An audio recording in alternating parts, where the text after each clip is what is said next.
There has been so many versions of Jane Eyre on screen before.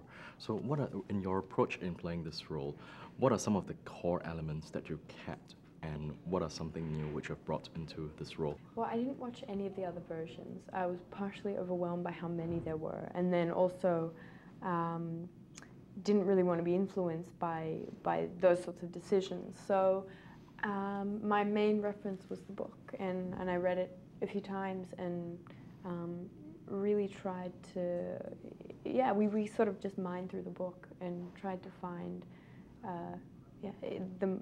the most important things and remember all of those feelings and intensity.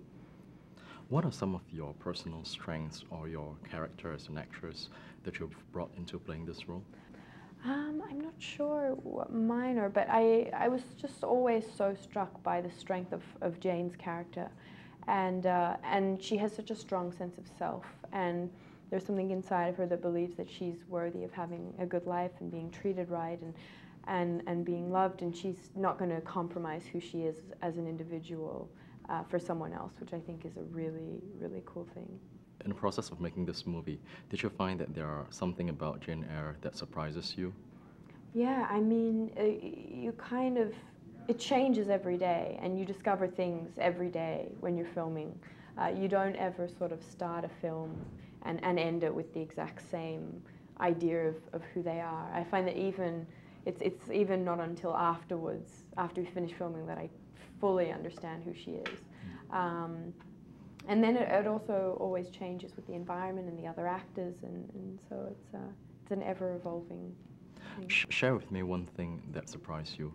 You know, everything that she has become and is because of what she's made herself. And there's no ongoing support system for her as a child. There was no one person throughout her whole life that was there like we have our mothers and fathers or whatever. Everything she's achieved is really from her own doings. The story is set in the early 1800s, yeah. Where most of the emotions and the feelings are very much repressed. Yeah.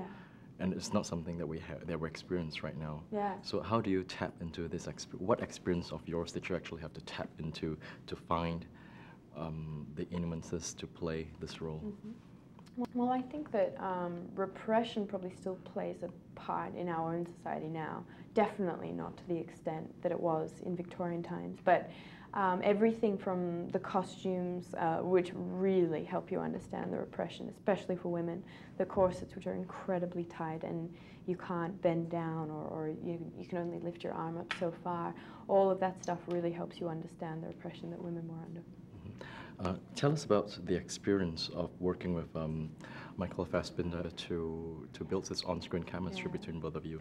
He's incredible, and I think that there was a sigh of relief after our first day of rehearsals because we got on so well from the beginning, and we instantly had a connection and were just such good friends throughout the whole shoot, so half of our job was done. And then we were able to have a lot of fun and then channel that into the drama of the scenes.